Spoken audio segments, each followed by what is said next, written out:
छात्रों, last class में मैंने आपको कार्य के बारे में समझाया था। आज मैं आपको ऊर्जा के बारे में एक्सप्लेन कर रहा हूँ। ठीक है, तो ध्यान रखिएगा। कार्य करने की क्षमता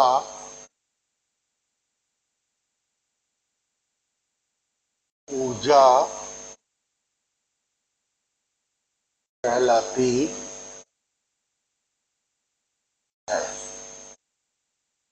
ठीक है, ऊर्जा के प्रकार, ऊर्जा के प्रकार, तापीय ऊर्जा,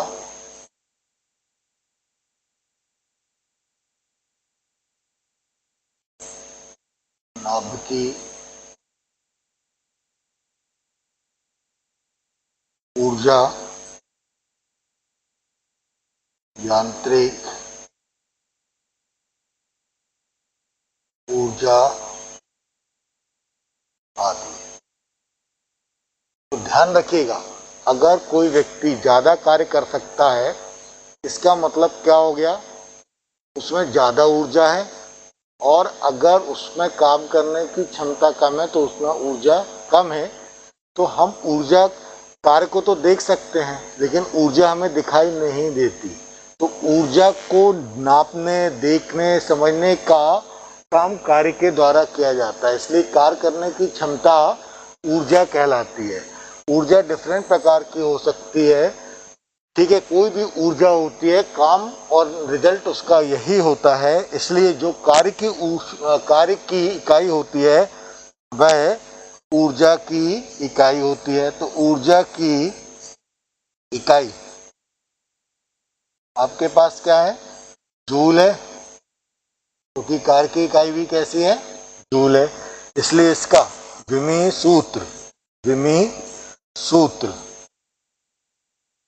सूत्र कितना हो जाएगा, mL² T⁻⁻² की वैल्यू के इक्वल आ जाता है।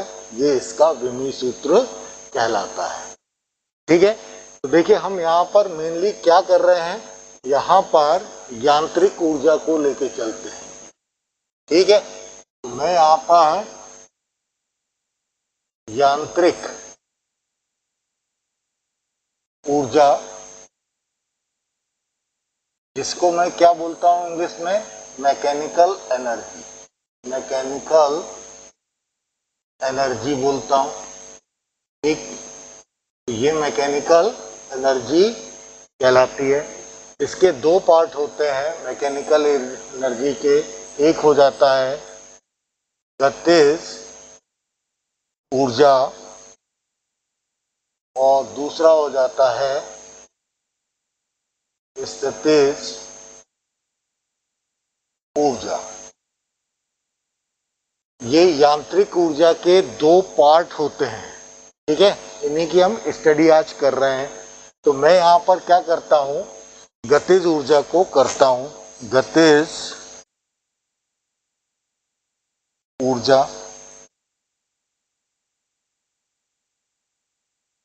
किसी वस्तु की गति या वेग के कारण जो ऊर्जा होती है, गतिज ऊर्जा कहलाती है। तो देखिए हमारे पास क्या हो गया, किसी वस्तु की गति के कारण जो ऊर्जा होती है उसको हम गतिज ऊर्जा कहते हैं। जैसे आप साइकिल चला रहे हैं, तो साइकिल चलाएंगे तो साइकिल में क्या हो जाएगा, वेग उत्पन्न हो जाएगा। इस स्थिति में जो ऊर्जा उत्पन्न होती है, क्योंकि वो गति या वेग के कारण होती है, इसलिए इसको हम गतिज ऊर्जा कहते हैं। तो गतिज ऊर्जा का इम्पोर्टेंट टर्म ये हो जाता है कि गतिज ऊर्जा का मापन, गतिज ऊर्जा का मापन वस्तु को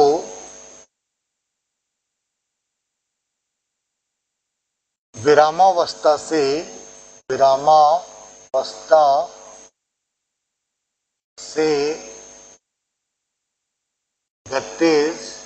गतिक अवस्था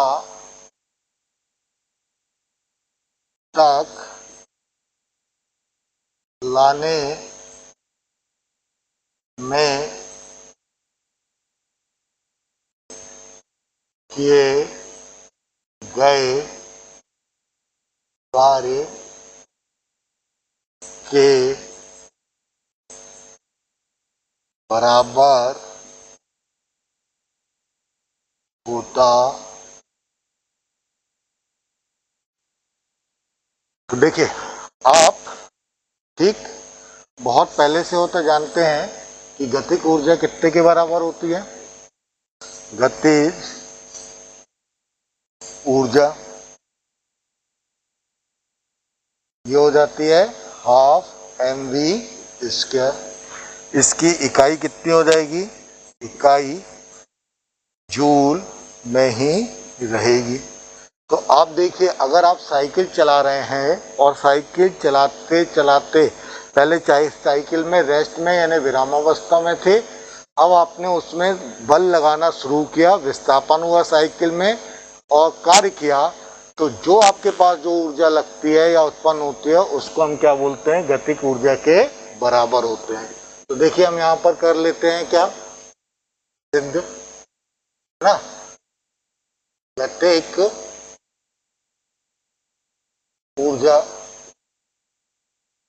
इसको हम बोल देते हैं इंग्लिश में काइनेटिक एनर्जी। ये कितने के बराबर होती है, हाफ mv²। ये हम प्रूव कर रहे हैं। तो मान लीजिए आपने एक बॉडी लिया, ये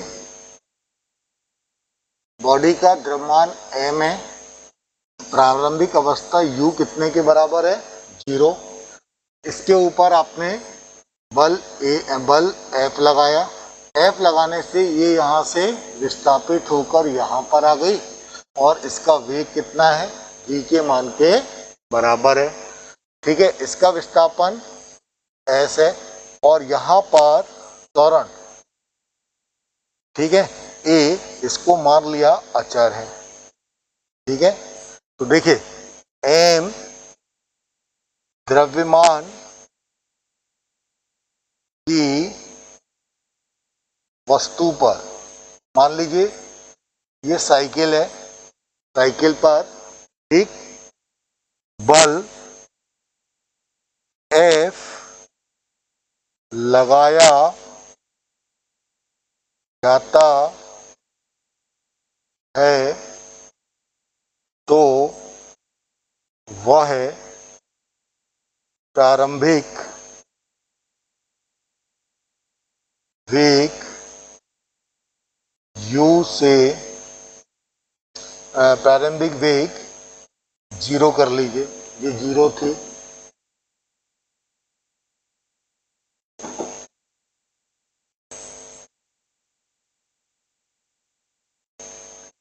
प्रारंभिक वेग कैसा है, 0 से वेग v प्राप्त कर लेता है। देखिए ये कंडीशन आ गई हमारे पास। ठीक, तो देखिए क्या आ जाएगा, किया गया कार्य। मैंने क्या किया, इस m द्रव्यमान की वस्तु के ऊपर ये इसके ऊपर बल लगाया और बल लगा के इसको आगे की साइड सरकाया तो यह विस्थापित हो गई। तो क्या हुआ कार्य, W बराबर कितना होता है, F into S into cos 0। देखिए दोनों का विस्थापन और बल एक ही दिशा में लग रहे हैं, इसलिए थीटा कितने के बराबर होगा 0। बल बराबर एम ए एस, समीकरण नंबर 1। अब देखिए आपको क्या मालूम है,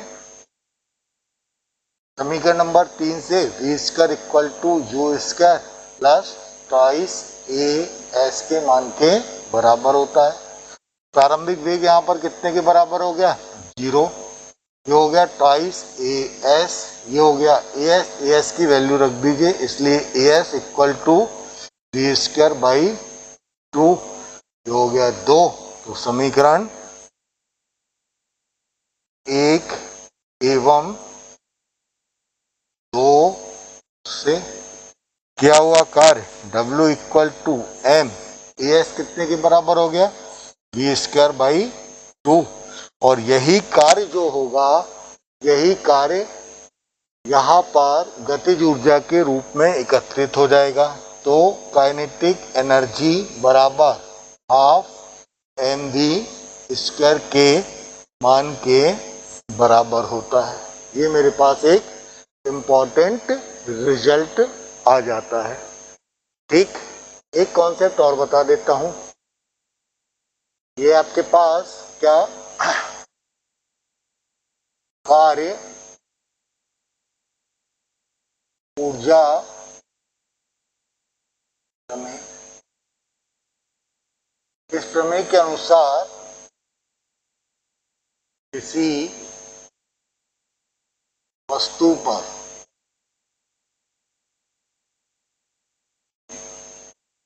या गया कार्य गतिज ऊर्जा में वृद्धि के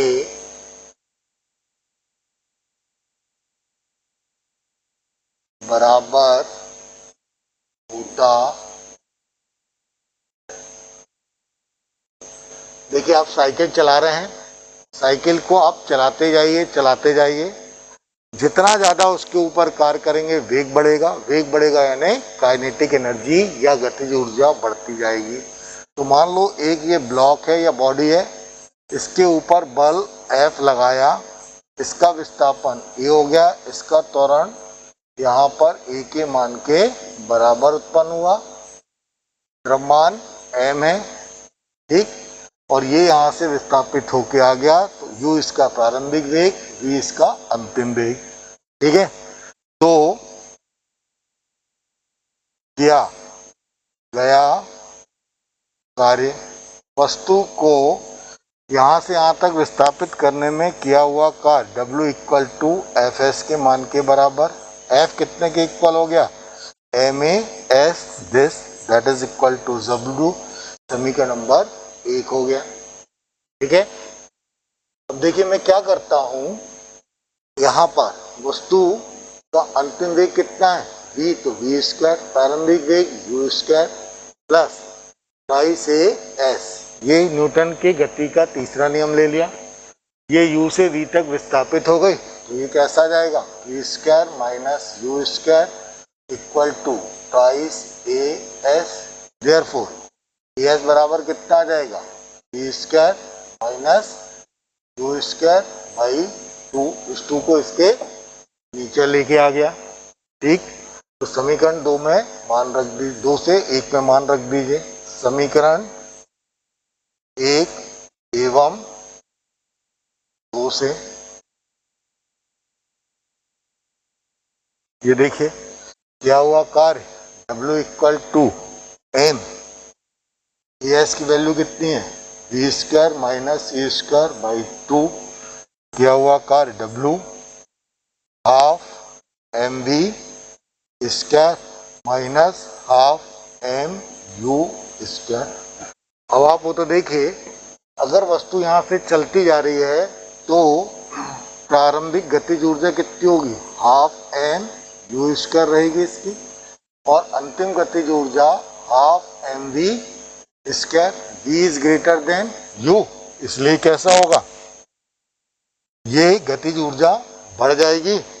इसलिए मैं यहाँ पर बोलता हूँ क्या हुआ कार्य गतिज ऊर्जा में परिवर्तन के मान के बराबर होती है। यह कार्य ऊर्जा प्रमेय है। ये दोनों टर्म आपके लिए बहुत इंपॉर्टेंट है, ये हमेशा एग्जामिनेशन में आती है, इसको अच्छे से नोट करिएगा।